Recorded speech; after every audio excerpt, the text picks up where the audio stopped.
Here is the second way that you can set up your Eufy doorbell camera. Go up here to the top and scroll down until you find video doorbell. Select the top one, video doorbell. Then you're going to select home, which there's only one there. Select next, and you get your phone camera scanner going. And what you're going to do is take your phone and scan the QR code on the back of the doorbell camera.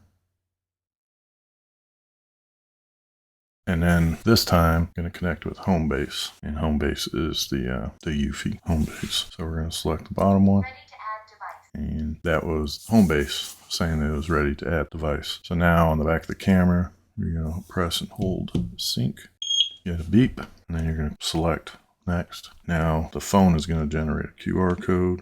So you're going to click OK. QR code is going to come up. Connecting to the Wi-Fi network. Please wait. Now what you just heard is what came over the doorbell camera. And then you're going to select next. Setup was successful. So now both the phone and the Homebase said that the setup was successful. So then you're going to select next. I'm just going to leave it named doorbell. You can confirm. And then once again, you have two options here where you want power to go to the doorbell constantly, or you don't want to deal with wiring. Just a note, you can see the information there that you have to have between 8 and 24 volts alternating current, or AC. And the other thing is, if you do wire the doorbell with power, you do have to leave the battery in camera because they work together. I am going to select the bottom one for now.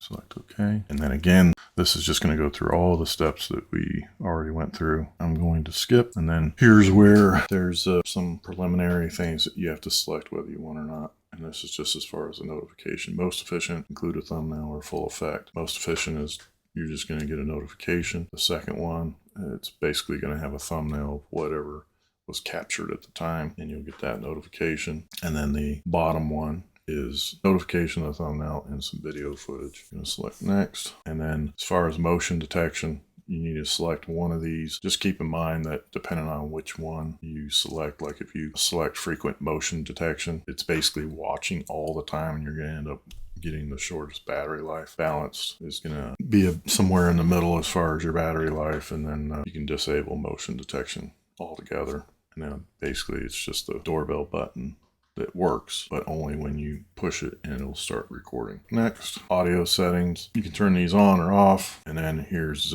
delivery guard. You can watch this video and it talks about the delivery guard. Up to you whether you want to use that or not. And then there's this where you can add familiar faces, and then you'll be notified. For instance, if I add my face, it's basically going to say my name with the notification that so-and-so's here or so-and-so's at the house. Then you got this daily door events.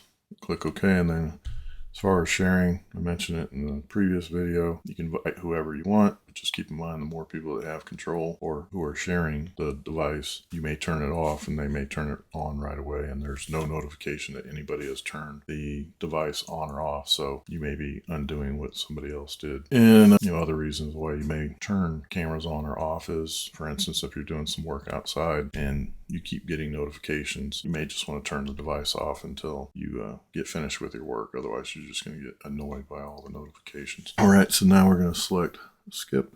And then here you go. You can see at the top the large view of the doorbell camera. You've got the play button in the center. You've got the battery indicator in the bottom left. You got your Wi-Fi signal, or the signal with the Homebase. In the box, you've got a 0 right now, but as events are picked up, that number will change. And then you got the 3 dots to the right. Those 3 dots are your additional settings that'll be covered in another video. I almost forgot, but at the very top, you'll see the watermark timestamp at the top. And then as far as below the large screen, you'll see a smaller thumbnail, and that's bottom camera. And then you'll see there it says visitors and delivered.